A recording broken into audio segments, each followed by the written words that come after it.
let me address the matter of informed consent. That was one of my major issues in the '06 hearings. And since then, I've written 2 professional articles to my colleagues on the need to give informed consent. Interestingly, after the 2006 hearings, which were completed in September, I got a call from American Dental Association's chief attorney and wanted to meet with me in Raleigh. So it was a cold December day, and the attorney came and we met at a hotel for breakfast, and his question to me at the time was, what do you think the FDA is going to do? I don't think they knew. But interestingly, he had a folder with him that he handed me to read. He said, I'd like you to take a look at this, take it home with you and comment on it and let us know what you think. And it happened to be an informed consent draft form that the ADA was going to put together for access by their membership.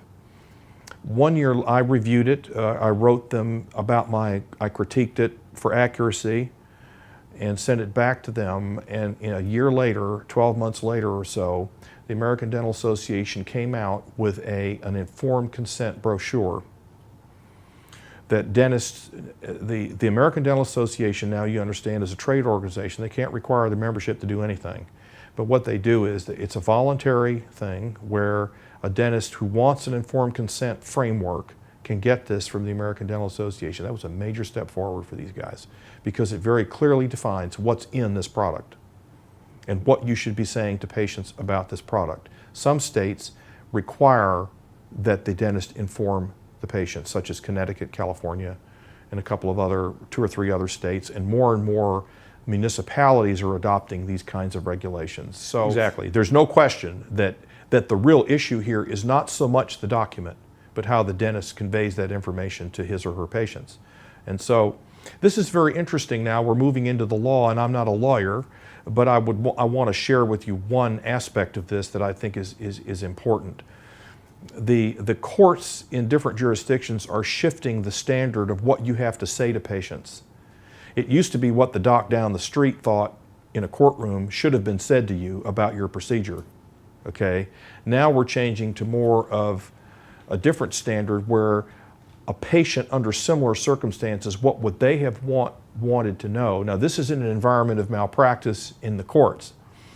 So it's very interesting how that bleeds back into the dental profession in the sense that they are now facing an issue should a patient take them to task of what you did not tell them. The courts could easily say, you know, you should have told them that it was mercury, that there was mercury in there. So that's a little aside from it, but there is this evolution not only in the profession, albeit slow and inadequate. It is nonetheless an evolution. I believe we're moving more toward a peak, which could very well be in December or thereafter, because the FDA knows that this issue will never be put to rest until they act appropriately. What is that? Some people think they need to pull the product from the market. I'm one who happens to think that it does not satisfy their criteria for reasonable assurance of safety and effectiveness, which means that the product cannot be used if that's the determination that you make. So while it may be onerous on some to abandon the product, it is a matter of time before the product ceases to be used. Now I think what FDA and ADA would like to see is it die with a whimper rather than a bang. There are those who would like to just take the hammer to the FDA. But the fact of the matter is the FDA is absolutely, totally expert at delaying and keeping things going right on along down the pike. So having said that, working with some of the people that I have at FDA over the years with this, I find them to be receptive to the notion that if the science is there,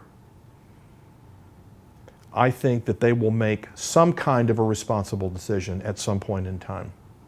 I don't think that they will be able to escape their requirement to place restrictions on this product, at the very least in children and other higher risk individuals. Whether they'll do that after December is hard to tell.